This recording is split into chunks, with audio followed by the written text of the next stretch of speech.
Okay, so let's go ahead and get started on this then. So first of all, what we're looking at in the first thing is quadratic equations, and we've already talked about quadratic expressions and factoring and that kind of thing like that.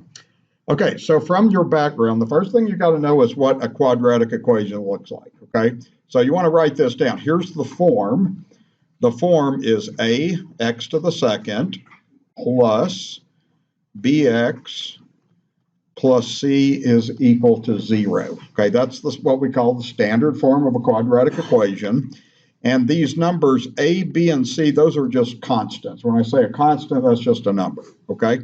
So let me just give you 3 examples, okay? You want to write down these 3 examples. So all you got to do is just pick numbers for these things. So we could have 3x squared plus 6x, and then minus 7 equals 0. You always have an equation and equal to 0, and that's one possibility. Another possibility, and we'll look at this kind of thing, today, is you could have 4x squared minus 5 equals 0. So you could actually be missing the x. You can't be missing the x squared. You have to have the x squared in there, or it's no longer quadratic, okay? And then finally, just one other example, you could have something like this. You could have negative 1/2 x to the second plus 2x minus 3 over 4 equals 0. You can have fractions like that. So that's what we're going to be looking at today, okay, is learning all the different ways to solve quadratic equations and kind of be working on that. One of the reasons last class we reviewed factoring is because if you can't factor, you're going to have a hard time solving a lot of quadratic equations, okay? So the first thing I'm going to show you is if you have a quadratic equation, sometimes you can solve them by factoring. Sometimes you can't. There's different methods for different situations. So what we have is something we call the zero factor property, which is a real simple concept. It just means if you are multiplying 2 numbers and you're going to get 0, then one of the 2 has to be 0. Okay, so here's what I mean by this. So if you have 2 numbers multiplying to give 0, does it make sense that one of those things has to be 0? Okay, the other thing can be whatever it wants to be. So, I mean, that's the point, is if 2 numbers multiply to give 0, at least one of those numbers has to be 0. Does that make sense? Okay, all right, because 0 times anything, 0. Okay, so when you do a solving by factoring, that's the first thing we're going to work on today, is you always want to make sure that one side is equal to 0. Sometimes you'll have a quadratic equation where it doesn't have one side equal to 0, so you have to make that happen. Then what you do is you factor using the different techniques we reviewed. Then you set each factor equal to 0 and solve each of those equations. And then every time you solve any equation in any math class, you can tell you're right. It's actually real easy to tell you're right. Okay, so let's go through and let's do some examples together first, and then I'll let you work some problems. You'll work a lot of problems out in class today to kind of see if you're comfortable with this. So these are quadratic equations. They've got an x squared in it. They always have to have that x squared in it. All right, first thing you always look for is it set equal to 0? So both of these things are set equal to 0. If they aren't, you got to make that happen. Second thing you do is you go on to your factoring. So we'll review the factoring quite a bit today as we go through this. Okay, so if you're factoring x squared plus 11x plus 18 equals 0, the first term is x squared. So that has to be x times x. So you go ahead and draw your 2 parentheses and you do that. Okay, the last term is 18. So you are looking at numbers that multiply to give 18. You can figure out all the possibilities. Those are the possible pairs of numbers that can multiply to give 18. Okay, but the thing is, they have to add up to 11x. So which of these pairs of numbers can you make add to 11? The 2 and 9, good, okay?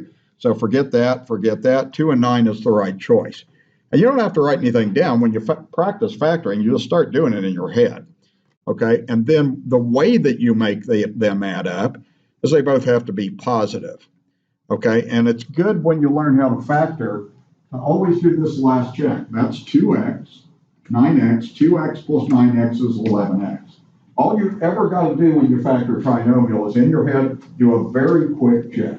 You know that's right, x times x works. 2 times 9 is 18, and then look at this and this to make sure it adds up to 11x. Okay, is everybody with me okay on that? Okay, so now what you do is you take each factor, you set it equal to 0, and then you solve each equation, which you can learn to do in your head. You don't have to really show any steps on this, but technically what you're doing is you're trying to get x by itself. So you could subtract 2 from both sides. Over here, you could subtract 9 from both sides, and then you get your 2 answers to your problem. So we write that as x equals -2 and x equals -9. So those are the 2 solutions of that quadratic equation, okay? And you can write the answer that way. A lot of times what we do is we write what we call a solution set, where you draw a brace, and then you just put those 2 answers and list those 2 answers like that. So I'm okay if you write the answer that way, or you can certainly write it that way if you want to, okay? So that's the idea. So that's probably as simple as it would get for a quadratic equation. I will check some of these things when I'm teaching today, but I'm not going to do that over and over again. But I do want to do that from time to time because you do have the ability to tell you're right. So what you do, and a good way to check, is go back to your original equation, and everywhere you see an x, just replace it with a parenthesis. Okay, let's get off the phone. Okay. All right, we go to the next thing. Let's plug both of these in and check both of those. Okay, got to check both of them. All right, so let's put in the -2, and then we'll check that one, and then we'll check the -9 separately. All you do is arithmetic, and you see if it's right. That's it. Every equation you ever solve in your life, you can tell if you're right. Okay, you have the ability to do that, whether you like checking or not. So here's how you do this. This would be 4 minus 11 plus 18. If you, that's minus 22. Okay, I caught myself on that. Okay, so we have 4 minus 22 plus 18. Is that equal to 0?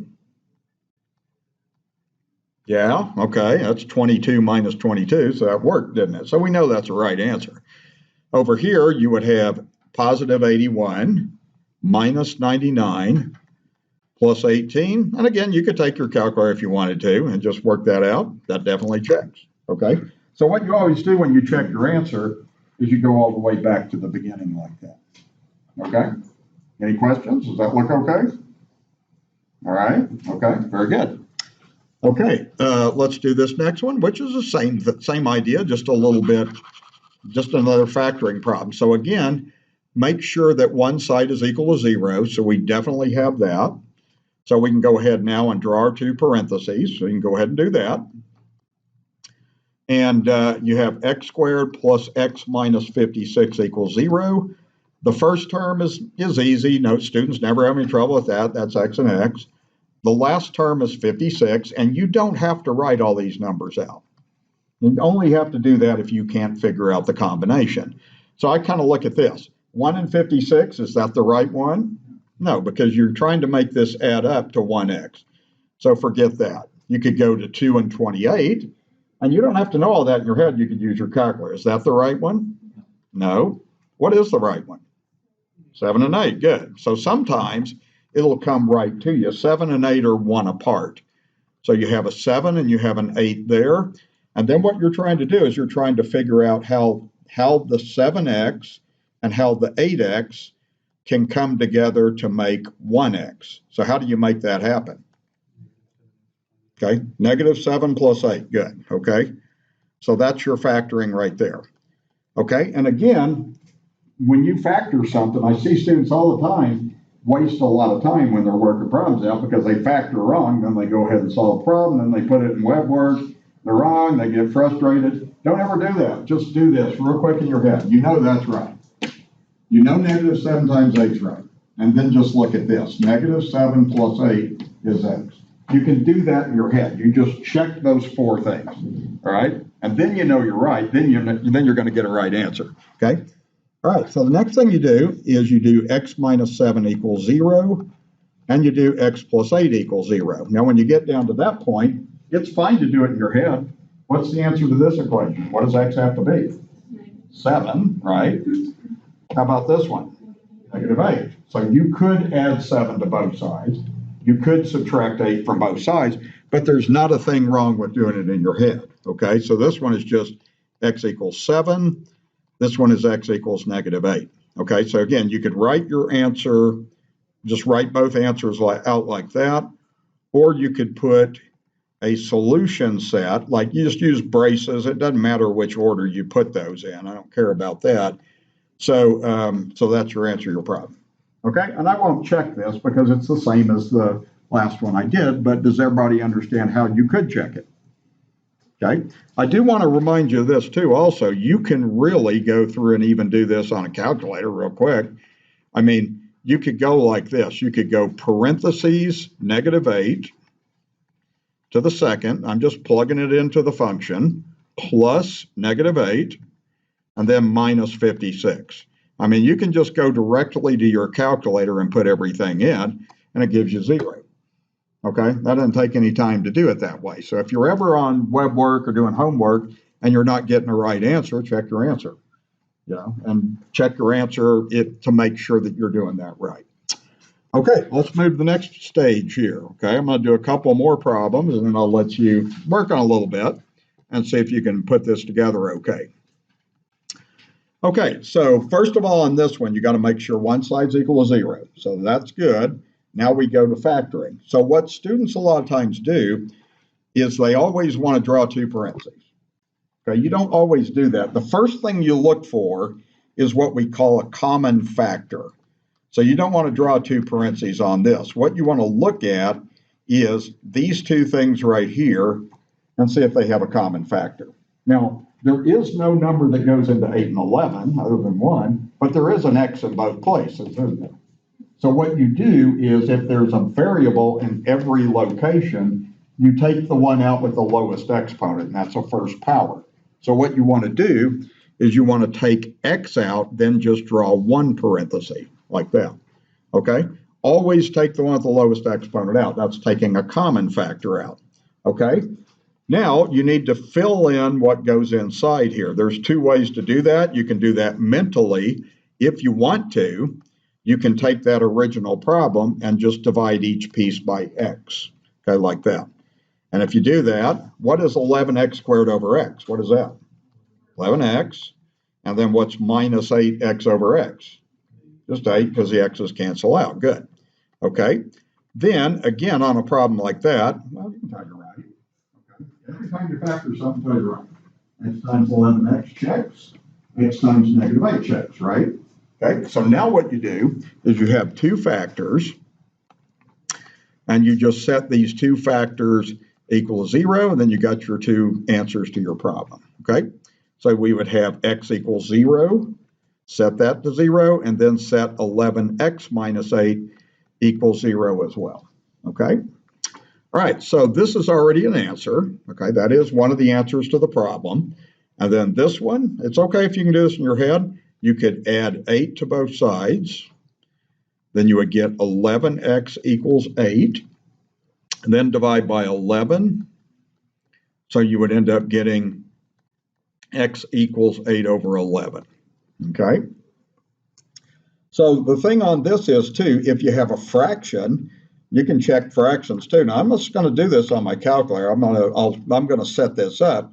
So if I checked this 8/11ths, I could go 11 times 8/11ths to the second power minus 8 times 8/11ths and see if that's equal to 0. Okay, don't worry about the fractions. You can do this on your calculator. That's fine. It's good to know how to verify all this on a calculator.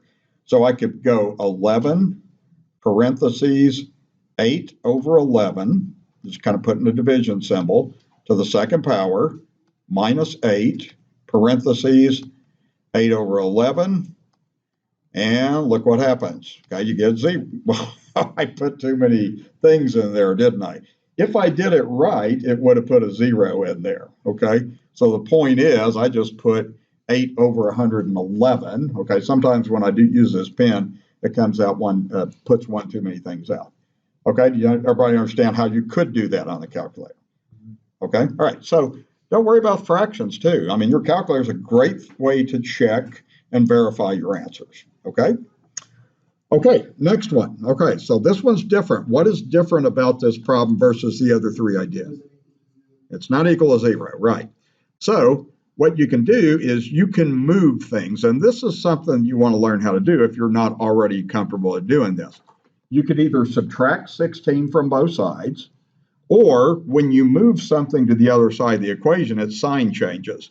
So you can do this in your head. That's x to the second minus 6x minus 16 is equal to 0. Okay, if you move the 16 over, change the sign. Because again, all you're really doing is taking 16 away from both sides. Subtracting is why you get that negative.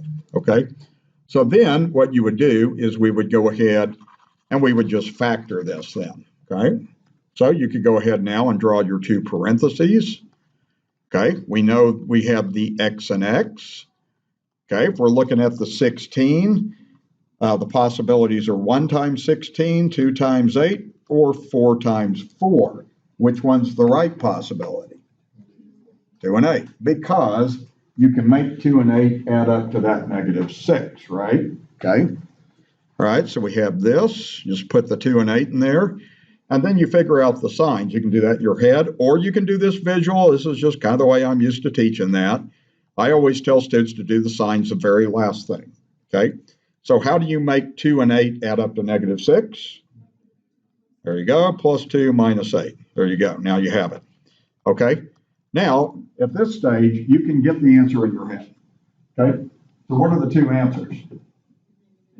-2 and 8, okay? Because what you're doing is you're just solving these two equations. You don't have to take the time to solve those two equations, but know what you're doing on that. So this one is going to be x equals -2, and this one right here is going to be x equals +8.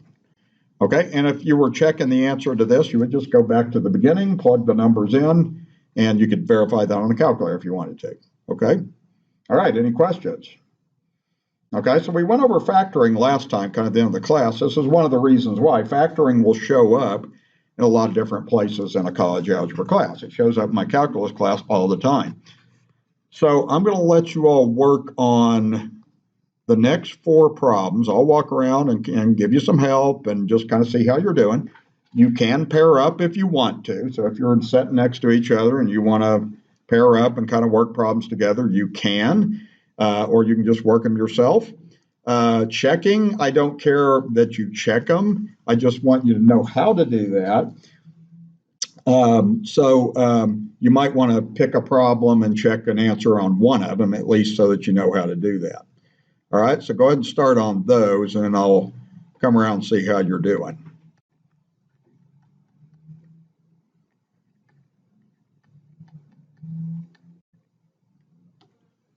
Looks like got through those. So let's kind of just go through and see what we got here. The first one, you have a common factor of x. So when you take that x out, you would be left with 2x plus 3. So that's the first thing, is get your factoring done. Your two factors are x equals 0, and then 2x plus 3 equals 0. So you end up solving those two equations, okay? So one of your answers is 0. The other answer is would be 2x equals -3. Divide by 2, you would end up getting the second answer would be x equals -3 over 2, okay? All right, so I think most part we're doing okay on that. Does anybody have any problem with how I factor that? Okay. Now, don't overlook common factors. Now, as far as the checking goes, all you really got to do is just write the original problem down, and a lot of times you can do this in your head. Now, I'm not going to work all this out, but just realize that you could plug it in and work it out even on your calculator. You can tell this one's right. You can tell that is 0 plus 0 is 0. This one you can crunch on your calculator and it'll work out as well, okay? So just know how to do that. Okay, this one, so that one is, you're going to go x and x, and then 10 times 10 was the correct choice this time, and then 2 positive signs like that. That's how the factoring should have went. Okay, then you just set each factor equal to 0, and what's going to happen is you're only going to get one answer on this problem because you would be solving the same equation twice. So you write that. If you wrote this in a solution set, you would just say -10 like that. Okay, so this would be your solution, could be written that way. And on this other problem, you could write your solution set like brace 0, -3/2. Okay, you don't have to write it that way, but that's one way to write your solution. Okay, all right, so 10 times 10. Okay, you guys had a little trouble over there finding it, but once I told you, you wondered why it was hard, right? That's okay. Sometimes they come to you, sometimes they don't. All right, and if they don't, you just kind of start just doing it very methodically, like I was doing, very methodically. Use your calculator to help. 4 times 50. 25. I'm recording too. That's bad. That's going to be on YouTube forever and ever and ever. Okay. So anyway, everybody okay with what I did on those first 2 problems? Okay. Very good. Okay. So the next one, you're going to move this over. And remember, when you move something over, what happens to the sign? It changes. So it's going to go to positive 35 like that. Okay. Just learn to move what you need to move the other side of the equation. So the factoring on this should have been x and x, and then what did you use for 35? 5 and 7, right. 5 times 7 is 35, and then you have to make 5 and 7 add up to -12, so they both have to be negative, okay, like that, okay? All right, and then the answers to the problems you can write. You would have x equals 5 would be one answer. And then x minus 7 is 0. You can solve that in your head. You get x equals 7. Okay, so that's how that goes. Okay, all right. And if you were checking your answer, you don't have to necessarily write this down. It's just you go back to the beginning of the problem and you just check both of them. Okay, and just always go back to the very beginning of the problem. Don't go to a step you made in the problem. When you check, go all the way back to the beginning. Okay, all right. So I was seeing some pretty good factoring. That's very encouraging to me. If factoring is hard, then that's something you got to straighten out as fast as you possibly can in here. All right, so the next one, you should have started by distributing. You would have got 40 is equal to x squared minus 3x. And then what's the next move?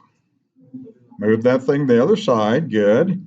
So we get 0 equals x squared minus 3x minus 40, okay, like that.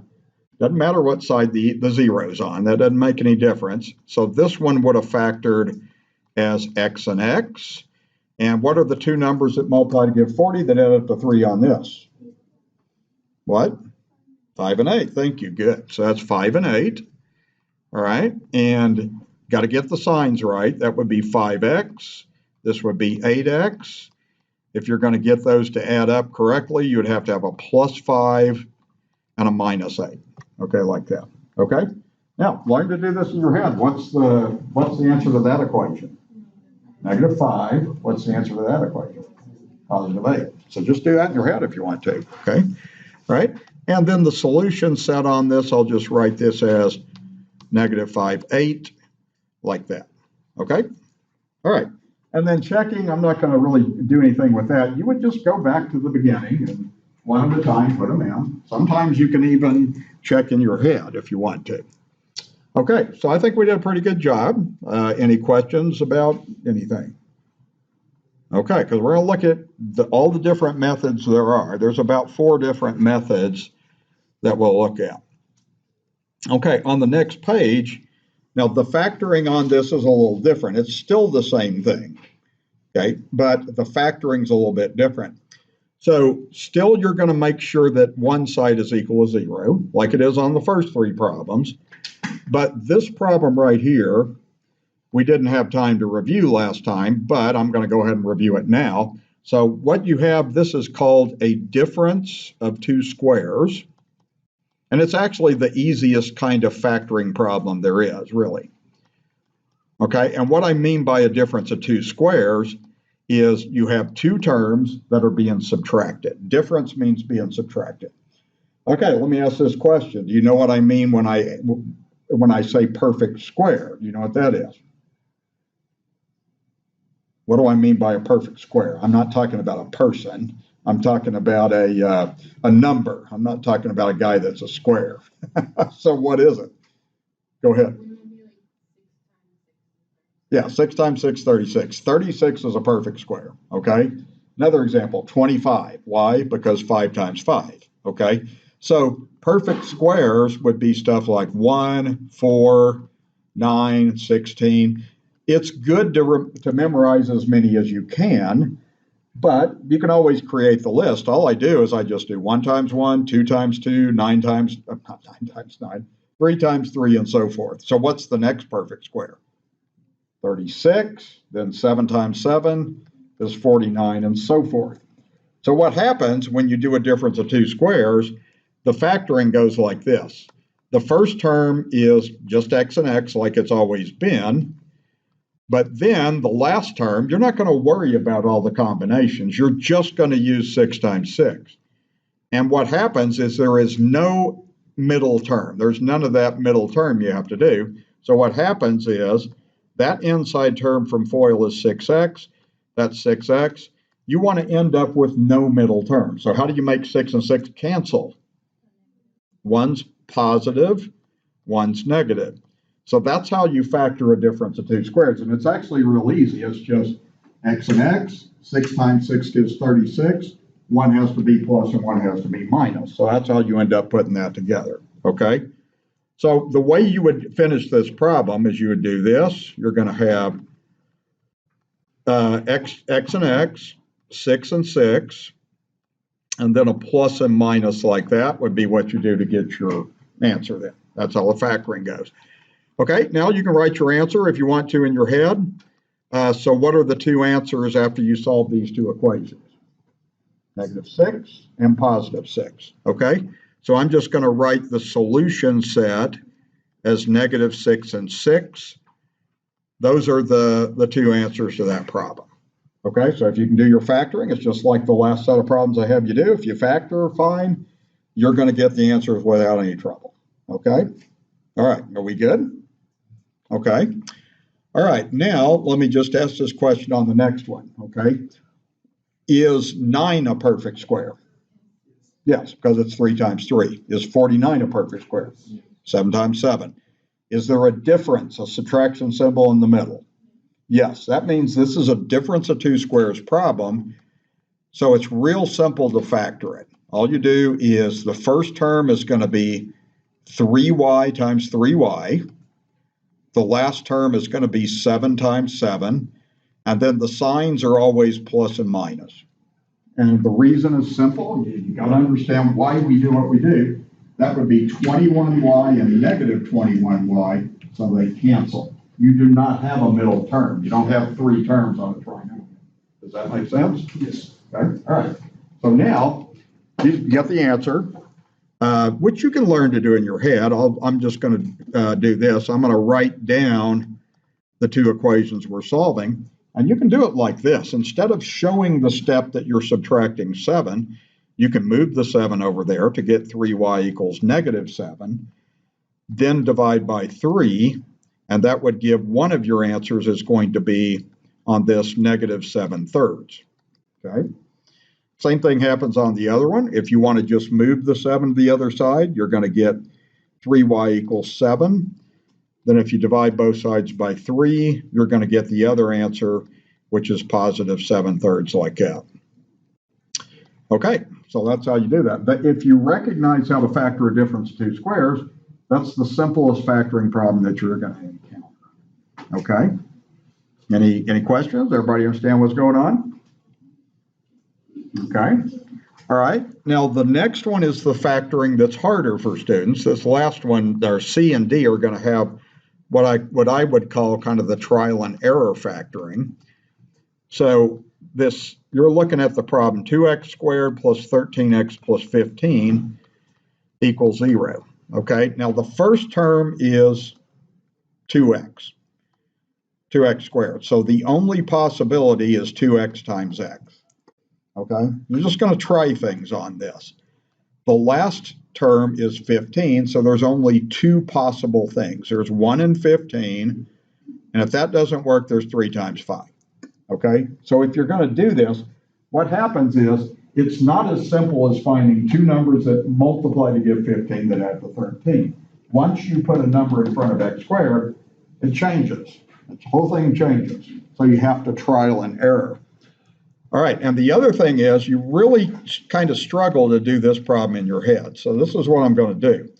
We know the first term has to be 2x times x. We know that, okay? One of the things I told you to do in the last class was I said pick close. It doesn't always work that way, but it's always a good place to start. So 3 and 5 are closer together than 1 and 15, right? So I'm going to start with 3 and 5. Okay, and I'm going to put it this way and see if we can make it work. Okay, and what you learn to do as a student is you just do this in your head. That's 5x, right? That's 6x. Can you make 5x and 6x add up to 13? 5 and 6? No. Okay, that means that's wrong. Okay, so again, that's 5x, that's 6x. No way you're going to make that add up to 13x. Okay, so what do? Well, you change the order of those two numbers. If you change the order, it might work. Don't move on to the 1 and 15. Always try to do different orders if you can. Okay, so I'm going to erase that 5 and 3, and then I'm going to do that backwards. Okay, so now I'm going to do 3 here, 5 there. Okay, let's see if that works. What's the inside term? 3x. What's the outside term? 10x. Does that work? Boom. Okay, you found it. So they just have to be added in order to get that term. So trial and error is usually, once you practice it and get better at it, you may have to try 2 or 3 times, but you get it right. Okay, and the thing is, always double check your 4 multiplications. Check that, and then this and this. You have the FOIL, you can go at your head, and you can tell if you're right on that. Okay, so any question about factoring, how I did that? Okay, so the next thing you would do is just solve the equations. So you set each factor equal to 0, and you solve each equation. So I'm going to do this like this. You could subtract 3 from both sides, or if you just want to move the 3 to get 2x equals -3, you can do that, and then divide both sides by 2. So one of your answers is going to be x equals -3/2. And on this one, same thing. If you want to move that to the right, you would get x equals -5. So those would be the 2 solutions that you would get to that problem. Okay, that factoring is a little bit more difficult, but I've kind of shown you an example of all the different kind of factoring that's going to pop up here. Okay, all right, tell me on the next problem, what's the first step? Move the 15, because we have to have one side equal 0, right? So go ahead and move the 15. Make sure you change the sign. So that's 6x squared minus x minus 15 is equal to 0. Okay? Now, when you're doing this problem, the first term on this is 6x squared, so there's more than one possibility on this. So I'm just going to kind of write the possibilities over here, and that's a good way to start the problem, is just like this. So you could either have 2x and 3x, or you could have x and 6x. Okay, the last term is 15, so you could have 1 and 15, or you could have 3 and 5. So here's the way I manage this in my head. All of these numbers are relatively close to each other. There's not like an oddball number like this is 100 or something. It's way bigger than the other. So what did I say? How did I say to pick? Pick close. So what are you going to pick? 2x and 3x and 3 and 5. Okay, if all of the numbers in the original problem are fairly close to each other, then the factors are going to be close to each other. Okay, so what I'm going to do is I'm going to do this. So let's work with the 2x and 3x. And let's work with the 3 and 5. And we may have got it right the first time, okay?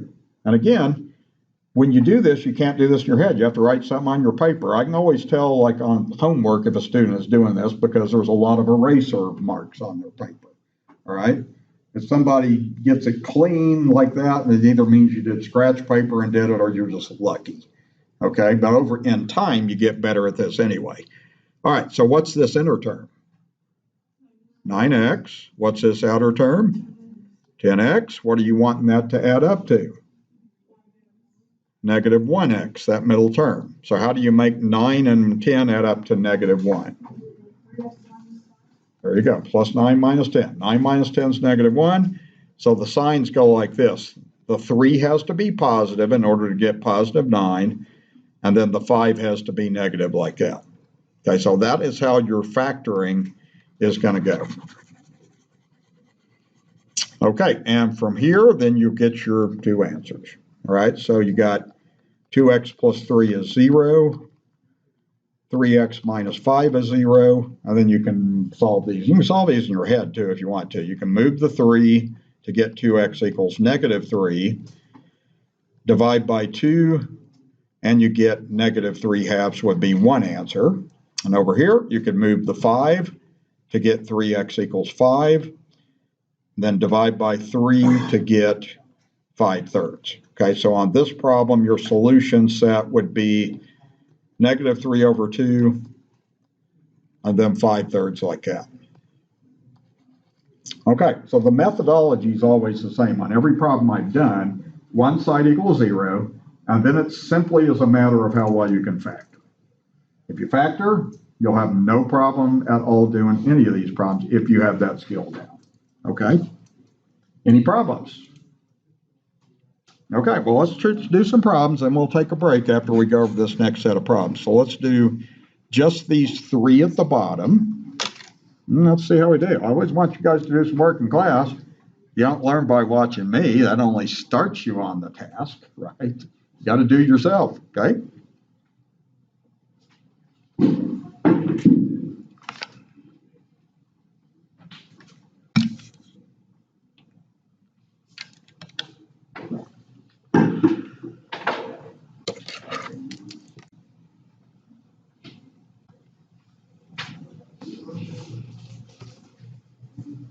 View anything, you can always do that, okay? All right, high tech here, all right? So the first one, you got x plus 3, x minus 3. That's how you factor that. The two answers, this answer gives negative 3.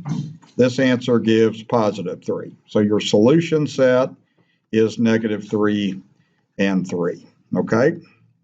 So as long as you can do the factoring, then you got it. The next one is still a difference of 2 squares. So the way you do is this, okay? 16 is a perfect square, so you go 4y times 4y.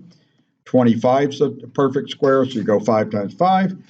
The signs always go plus minus, okay? So that's how that goes. And then you would have 4y plus 5 equals 0. 4y minus 5 equals 0. I can already tell a lot of you can solve those two equations in your head. There's nothing wrong with that, so move that over. You get 4y equals negative 5. Divide by 4. So there's one of your answers right there. Okay, same thing over here. Add 5 to both sides. You get this. Divide by 4. Then you're going to get the other answer is 5 over 4. Okay, so your solution set here is negative 5/4, 5/4. Okay, I didn't see really much problem at all with those two, so that's good. Okay, now you just have to have a way to remember all this. And that's what happens sometimes is you start forgetting. Okay, but the deeper you understand, the more likely you're going to remember. Okay, so here's how this one goes. The first term is 5x and x to get 5x squared. You have several possibilities, 1 times 18, 2 times 9, 3 times 6. Which one worked? 3 and 6, okay? Pick close. A lot of times I make these problems up so that they are close, by the way, so that you don't have to, work on them for too long. Okay, but theoretically, sometimes it can be any combination. So, you know, that's 3x. You know, that's, whoa, you got to do it the other way, don't you? Okay, sorry about that. That's okay. You know that that one's not going to work. There's no way to make that 21. Okay, so actually, anytime you pick the wrong order, then just put it the other way. Okay, so what we're going to do is put the 6 here and the 3 there. So this inside term is 6x, outside term's 15x. That's the right one, right? Everybody see why that's the right one? Okay, so we have 2 plus signs, and then your two answers on this would be -5, 6 and -3. You can go through the details of that if you need to, or you can do that in your head. Really, all I'm ever doing on this is this right here. You can learn to do this in your head. You move that, that's 5x equals -6. Then you can divide by 5. Okay, but show the steps like I did up there if that's something you have to do. Okay, any questions? Yep. Oh, I got it backwards, don't I? See, I'm recording myself today, so I'm nervous. That's what it is. And look at me, I'm screwing up on a bunch of stuff, and I got to post this too. That's all right. Thank you for pointing that out. So that one should be -6/5. And then there's your solution set like that. Okay, very good. All right, any questions? Okay, so let's take a break for about 10 minutes. So let's come back at like 1:37-ish. Okay, all right.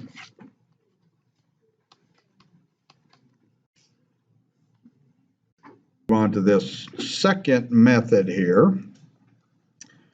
And this works in a certain situation. So what I want you to look at is things that look like this. X squared equals A. If you have just an x squared, but you don't have an x.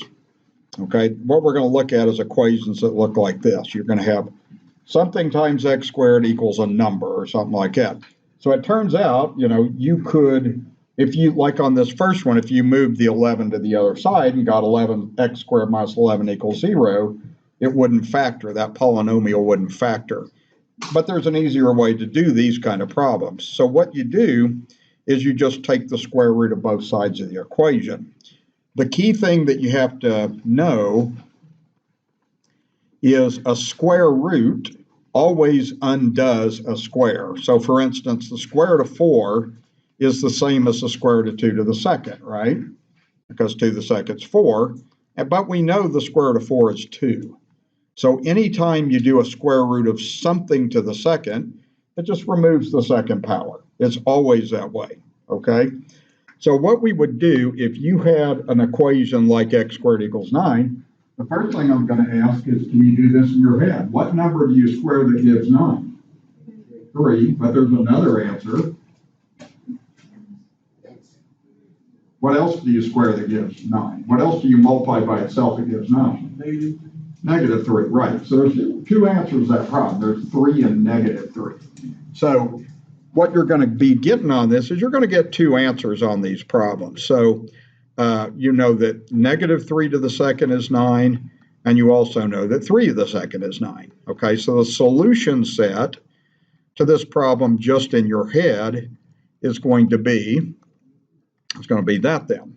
Okay, so in practice, this is what you're going to learn how to do. If you have an x squared equals a number, then you just take the square root of both sides. And what happens is the square root of x squared is x, and that's what we're trying to find anyway. And then the square root of 9 is 3, but typically what you have is two answers. You always have two answers. If you do a square root of both sides, you're going to get both the positive and negative answer. So when you do that step, make sure you have that plus minus, okay? All right, here's another one that looks a little bit different. It's still something squared equals a number. So what's one answer just in your head?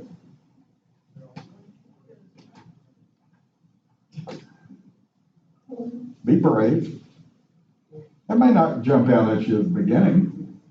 What number do you subtract 1 from, then square, that gives you 9? 4. I heard somebody real quietly say 4, okay? Look at that. 4 minus 1 is 3. 3 to the second is 9. Okay, but there's another answer. There's another thing that you could let x be that would make that 9. Any thoughts? That's the second one's harder.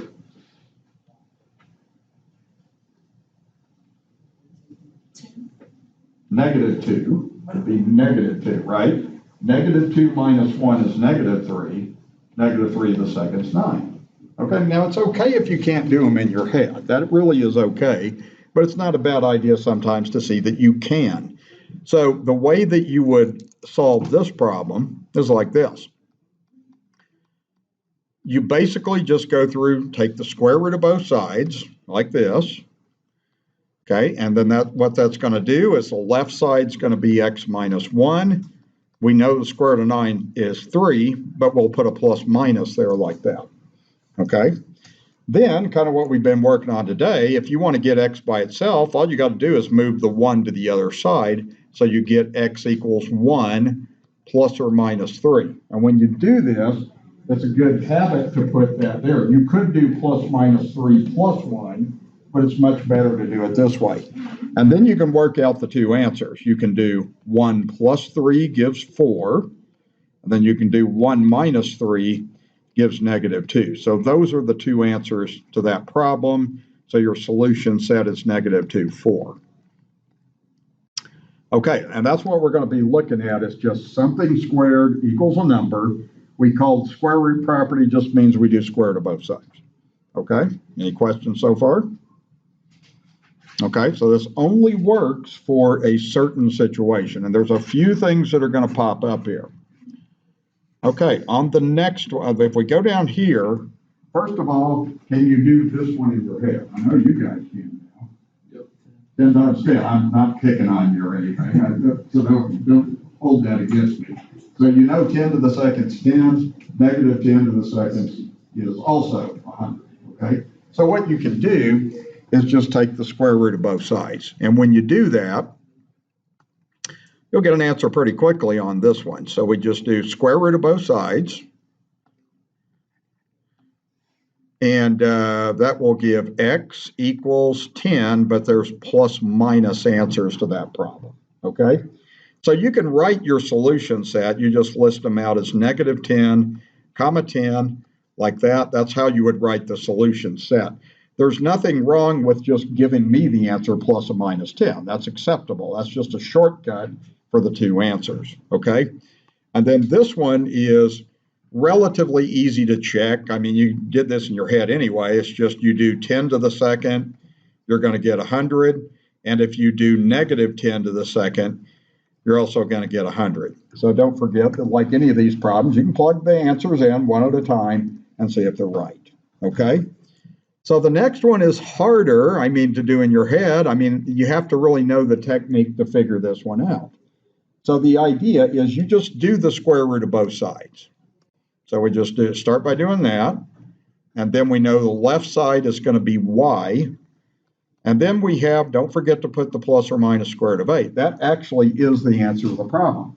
If you do the square root of 8 on your calculator, if I put in, like square root of 8, I get a bunch of decimals, and I don't really want that answer, okay? I wanted what we call a simplified answer.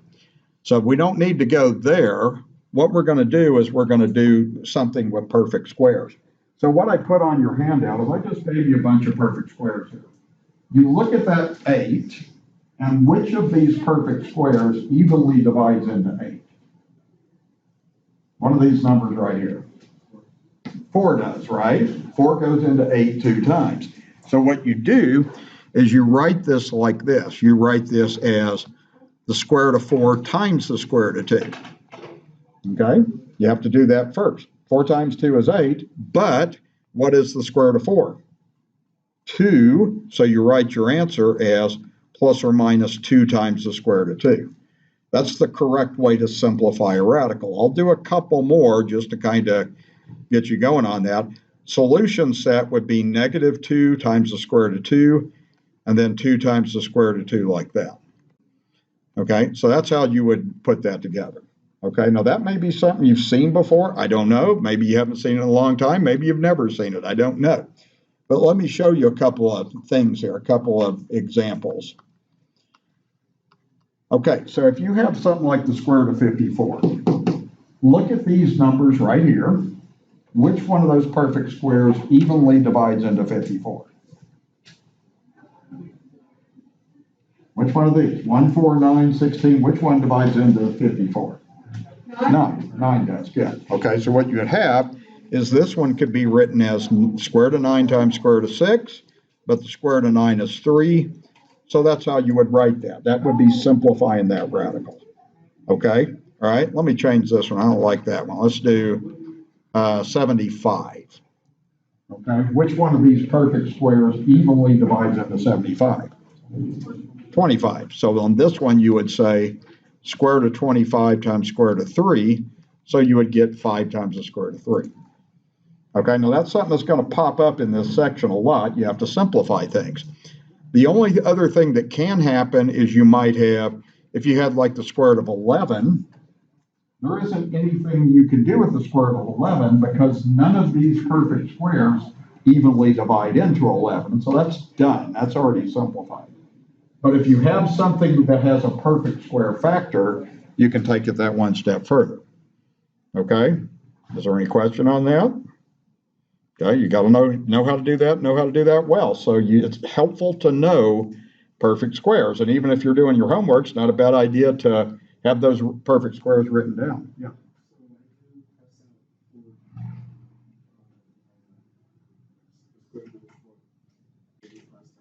Okay, the reason I didn't really cross it out, I did, what is the square root of 4? The square root of 4 is 2. So it came down, right? It's not that it disappears, it's just square root of 4 is 2, and then that comes down.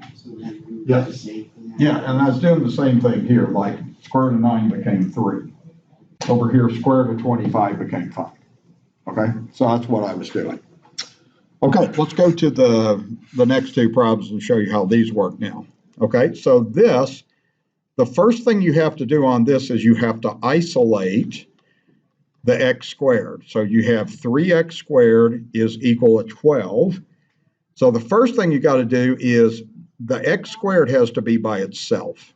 Okay, so what we're going to do is when we solve the equation, we're going to go ahead and start by dividing both sides by 3. Okay, so that's going to give x to the second is equal to 4. Okay, now what's the answer to this equation in your head? 2 and negative 2. So now you do the same thing. You go ahead, now you take the square root of both sides. And when you do that, you're going to get your answer. So you'll have x is equal to plus or minus the square root of 2. So again, you can write that solution set like that then. Okay, all right. So you must isolate first. That's a real important aspect of the problem. Okay. So keeping that in mind, on this, you have to have the square part all by itself. So what do you need to do to both sides so it is by itself? Is that equal to 0? No. What I want is that x minus 4 to the second all by itself. I don't want the plus 2 there. So what do? I subtract 2. Good. There we go. Okay. So on these kind of problems, you don't want one side equals 0. Okay. So we're going to subtract 2 from both sides. And what we're going to get here is we're going to get x minus 4 to the second is equal to 64. Okay. So you can't do the square root of both sides until you have that square part isolated. Okay, have to start that way. Now you're ready to do the square root of both sides. Okay, so here's how this works out then. What's the left side going to be? X minus 4. What's the right side going to be? Plus minus 8. Don't forget the plus minus. If you do, you're going to miss one answer. Okay, so now what I'm going to do is I want to move the 4 to the other side. And you're best off to always, when you do that, just put it in front of the plus minus symbol. Don't write it like this. Don't write plus minus 8 plus 4. There's nothing wrong with doing it that way. But if you develop that habit, you're going to end up confusing yourself, I'm afraid. So what you do is you just do these two problems. You do 4 plus 8, then you do 4 minus 8, and that's how you get your two answers to your problem. So here you would have x equals 12. Here you would have x equals negative 4. So the solution set on this problem is 12, negative 4. Okay, that one's the one that's probably a little bit more complicated than the other ones I did. Not much, though. It's still the same principle. Okay, now check this out and just see if you can do this in your head, because a lot of times students never think when they solve an equation to just see if it's right. Take the 12. Do this with me in your head. What's 12 minus 4? Let's go up here, actually. What's 12 minus 4? 8. What's 8 to the second? 64. What's 64 plus 2? See? That's not too hard. If you take the other answer, negative 4, what is negative 4 minus 4? Negative 8. What's negative 8 squared? 64. What's 64 plus 2? 66. Learn to do that. Okay, students never think to do that. You can tell you're right a lot of times just in your head. Okay, then you understand the problem better. Okay, let's go to this next page, and I'll do one more, then I'll let you work on some problems. Let's see if we can get these put together and learn how to do these today. Okay, what is the first step on this problem? Divide by 3, because you want to isolate. You have to isolate. You're not ready to do the square root. Are you stretching, or do you have a question? You're stretching? Oh, you have a question. Okay, go ahead, please. Kind of. I mean, the thing that really with this kind of a problem is you just want to make sure that the square part's all by itself. That's why I'm getting rid of the 3. So it's not really order of operations. It's just simply let's isolate before we do the square root of both sides. Okay? That's why I'm doing that. Because if you did the square root too early, then you'd have to deal with the square root of 3, and we don't want to do that. Okay, so we'll have, on this, we'll have p plus 1 is equal to 18. So that's p plus 1 to the second equals 18. Okay, now you're ready to take your square root. So we do square root of both sides. Okay, so what's the left side going to be? P plus 1. The right side is going to be plus or minus the square root of 18. Okay, so same thing there. Now, what we need to do on this is we need to move the 1 to the other side. That will change the sign, so it will now say negative 1 plus or minus square root of 18. And that is an abbreviated answer to the problem. However, when you have perfect squares, learn how to just create a list of perfect squares fast in your head. 1 times 1 is 1. 2 times 2 is 4. 3 times 3 is 9. 4 times 4 is 16. Which one of those numbers will divide into 18? 9. So you want to also do this. You have negative 1 plus or minus square root of 9 times square root of 2. Okay? And then you can take the square root of 9 to get negative 1 plus or minus 3 times the square root of 2. So you have to simplify that square root of 18. That's just a basic thing that you want to know how to do.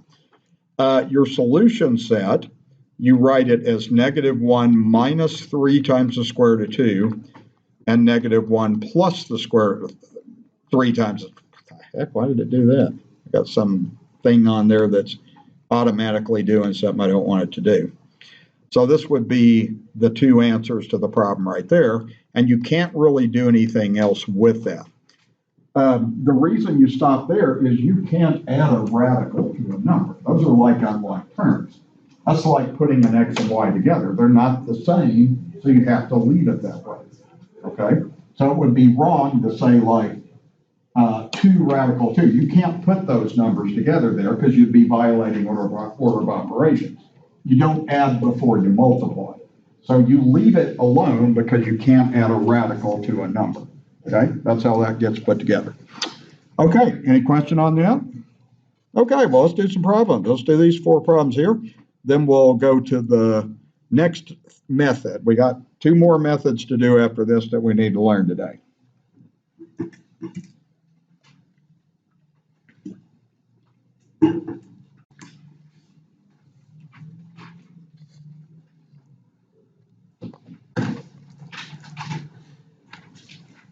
Okay, just a few little issues that popped up, nothing major. So the first one, you just do square root of both sides, you get x equals plus minus 7. The biggest thing students are bad about on these problems is forgetting about the plus minus, so make sure that you always get two answers when you do that, okay? The next one, again, just take square root of both sides. That'll give z equals plus or minus the square root of 10. All right. Now, what a lot of you did, and this is common, is a lot of you did 2 times 5. I know why you did that. There's nothing wrong with doing that. But if you do square root of 2 times square root of 5, the square root of 2 is doesn't come out as a whole number, right? 2 is not a perfect square. 5 is not a perfect square. So you are done when you have square root of 10. You cannot go further. So just write your solution set like this then. Okay? All right, does everybody understand that the 2 and 5 does you no good? There's nothing wrong with doing it, okay? But sometimes you don't have to do that. Another example of that would be like the square root of 22. If you broke that up into 2 times 11, would that do you any good? No, okay? So that's what you have to be aware of. Okay, next one, you do this. So you have y equals plus or minus the square root of 32.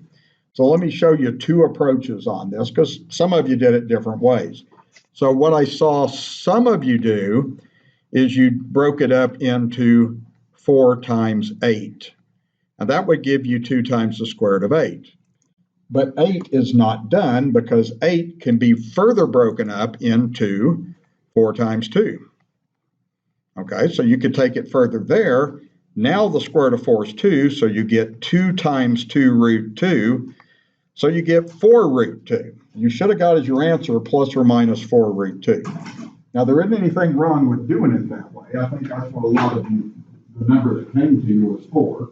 But you are not done at this point because 8 can go one more step. Does that make sense?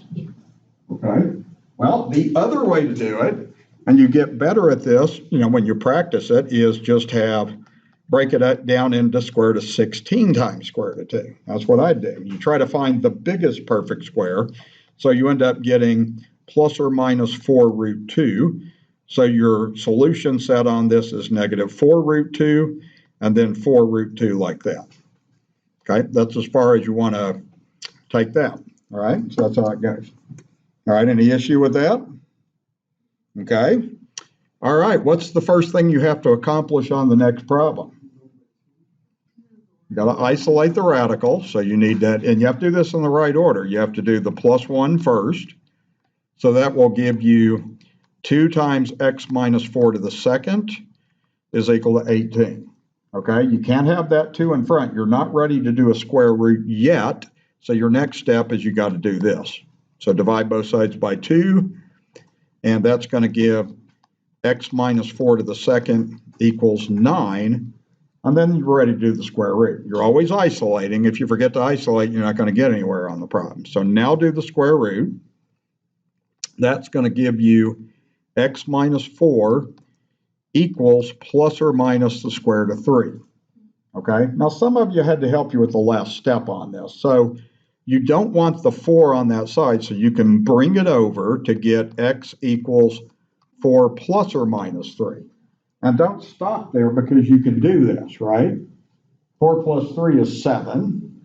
4 minus 3 is 1. You want to go ahead and get those last 2 answers, okay? So just work out 4 plus 3 to get 7, and then work out 4 minus 3 to get 1. So the solution set on this problem would be 1, 7.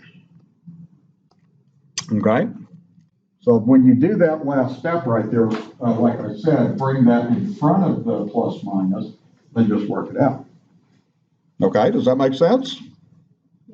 Okay, so that is square root property. Okay, that's another thing, another way to solve a quadratic equation.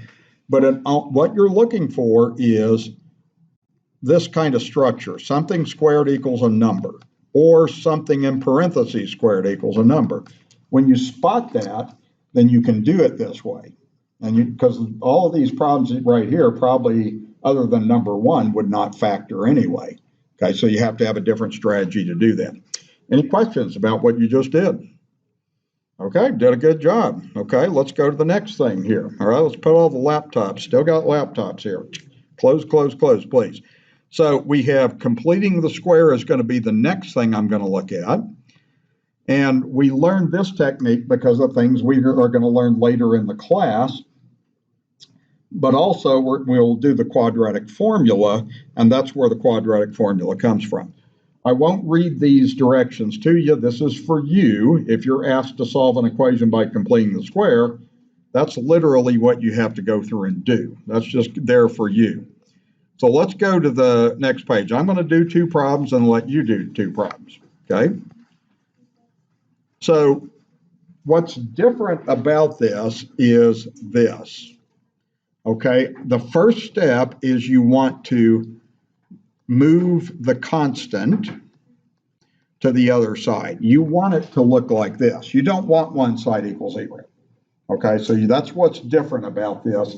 Step 1 is to make sure that you have all of the x's on one side and all the constants on another side. So you can kind of think of that x together, all of the x's together, and then the constants together on the other side. Okay, that's step 1. And that's already done for you in this problem. Step 2 is you work with the middle term. So what you do is take the number in front of x, okay, and that number is 8, and then you do these 2 things. You divide 8 by 2, you take half of 8, that'll give you 4, okay. Then you take that 4 and you raise it to the second power to get 16. All right, now what you're doing, we call it completing the square, is because we end up with a perfect square. 16 is a perfect square, right? So what you do is the third thing you do is you just add this 16 to both sides of the equation. Okay, you don't have to write down these steps in words, but this is generally what you want to do to go about doing these problems. So you kind of have to get that 16 figured out. Now, this is what you want to write down. Is now what you're going to do is you're going to add that 16 to both sides of the equation. And you have to do it to both sides of the equation, because if you don't, you're changing the problem, right? Okay, so we get that. All right, so again, the constant has to be on a side. Then you take half of 8, which is 4, and then for the second 16. You're going to end up with a perfect square that gets added to both sides of the equation. Okay. Let's see if we recognize anything here. So we have x squared plus 8x plus 16 equals 21. Okay, now, a lot of students will think, well, I need to get one side equal to 0. Don't do that when you're completing the square. What you do fourth is you factor the left-hand side of the equation. Okay, and it's going to factor in a special way. That's what you're going to see. Okay, so now we need to go ahead and factor that left side. So you're going to have x and x. So what are you going to use for the 16? 2 numbers multiplied to give 16 that add up to 8. 4. So it's going to be 4 and 4. How do the signs got to go? Plus and plus, right? Because you have to get those to add up like that. Okay, so far so good? Okay, what's another way to write x plus 4 times x plus 4? There you go, x plus 4 squared. Okay, now I'm going to ask, and hopefully you say yes, do you recognize the problem? Isn't this what you just did? Good, okay. All right, so what do? We do the square root of both sides. So we kind of build onto this, so we're going to end up having we'll end up having x plus 4 here equals plus or minus the square root of 21. Okay, now 21, would 3 and 7 do you any good? No, they're not perfect squares. So what's the next thing I do? Move the 4. Subtract 4 from both sides or just move it. You will get x equals negative 4 plus or minus square root of 21 like that. Okay? All right. Now, if you write this in a solution set, the other thing you got to understand is you can't add those together. These are unlike terms. That's a square root. That doesn't have a square root, so you can't do anything with it. So in your solution set, you would write this, and it doesn't matter what you do first. I'm going to do negative 4 minus the square root of 21. then -4 plus the square root of 21. Okay, so that would be the solution to that particular quadratic equation then. Okay, all right, does that look okay? All right, now you have to just follow that procedure when you do this, and the procedure is pretty simple. You're gonna end up with something squared equals a number. That's why you don't want one side equals 0. Okay. All right. So here's how you start the next one. You have to move the 70 because we're completing the square. We do not want constants with the variables. I think this is a mistake. I think this is supposed to be a y. Okay, so change that x to y. You couldn't solve this equation if it had two variables in it. So what we're going to do is move that, so we'll get y squared plus 18y is equal to -70, like that. Okay? So now what you do is, you can do this a lot of times in your head, you work with that number there. So what you do is you take 18 divided by 2, which is 9, then you square the 9 to get a perfect square, so you get 81. Okay? So once you do that, you're finding that perfect square that you complete to both sides of the equation. Okay, so what we'll have here is we'll have y squared plus 18y. And then what do we do with that 81? Both sides, you just introduce it to both sides of the equation. Okay, like that then. Okay. So now when we put this together, we're going to have y squared plus 8y. Not 8y, 18y, sorry. So I've got y squared plus 18y plus 81 is equal to 11. Then what? Factor. Okay, go ahead and factor the left side. Okay, so we got y and y. What are two numbers that multiply to give 81? That add up to 18. 9 and 9. Okay, so you're going to have plus 9 plus 9. And when you do completing the square, your factors are always going to be the same. If these two factors are not the same, you've either factored wrong or you did something wrong earlier in the problem. It will always factor as something times itself. So now you complete the problem this way. Okay, just do that. Now take the square root of both sides. And then you can finish the problem pretty easily from here. So what we'll have is y plus 9 equals plus or minus square root of 11. And then what's the last step? Just move the 9. Just move it. Okay, so you'll get y equals -9 plus or minus square root of 11. So if you write that in a solution set, just write out the two answers. Okay. Okay, so we got about 5 minutes. I'm going to see if you can do the next two problems in 5 minutes, okay? Then we'll be done. All right? I'll leave these up here too, and you can refer to those if you need to. They should work out pretty similar to what I did. Just run through the procedure and see if you can get it figured out okay.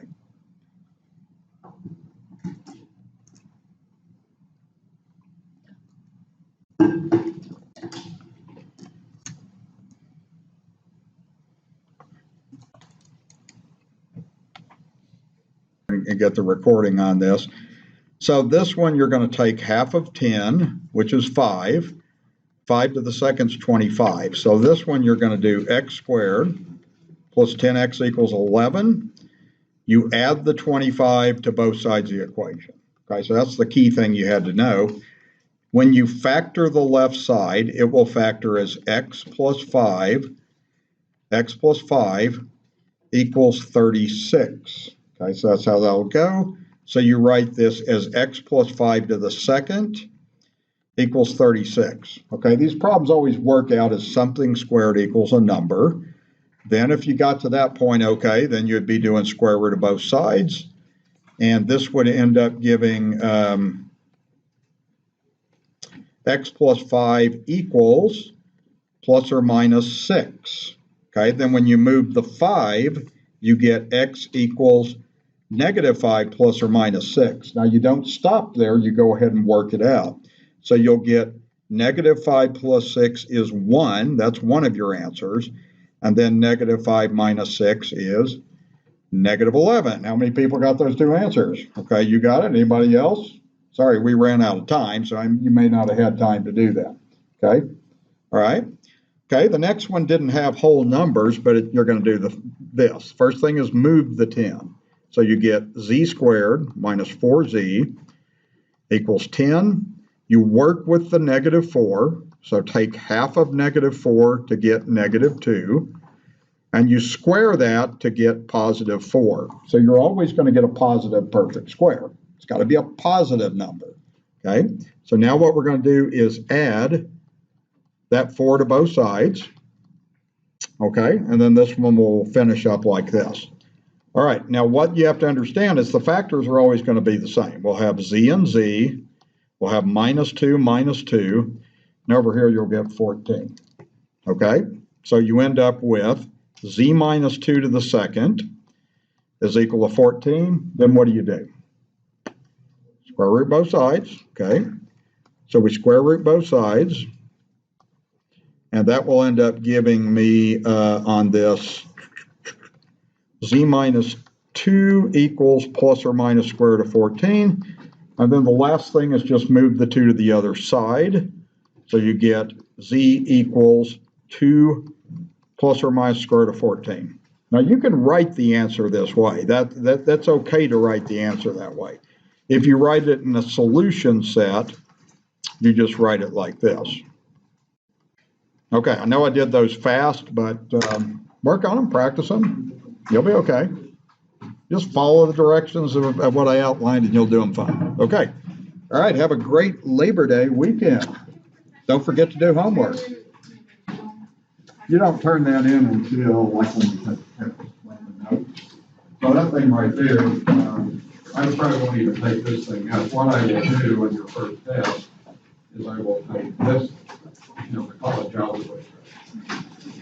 So I just spent time on this, just to give people a chance to confuse. I could have just jumped in on that. I appreciate it. You're doing well too. I mean, you're working hard, you're working good, that's good. That's usually what you need. If you work hard, you get a good review, things right back to you, what you're supposed to do. Good job. Okay. Yeah, you too.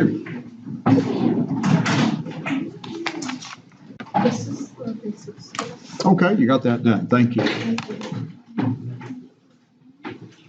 Did you have a good day? All right, you too.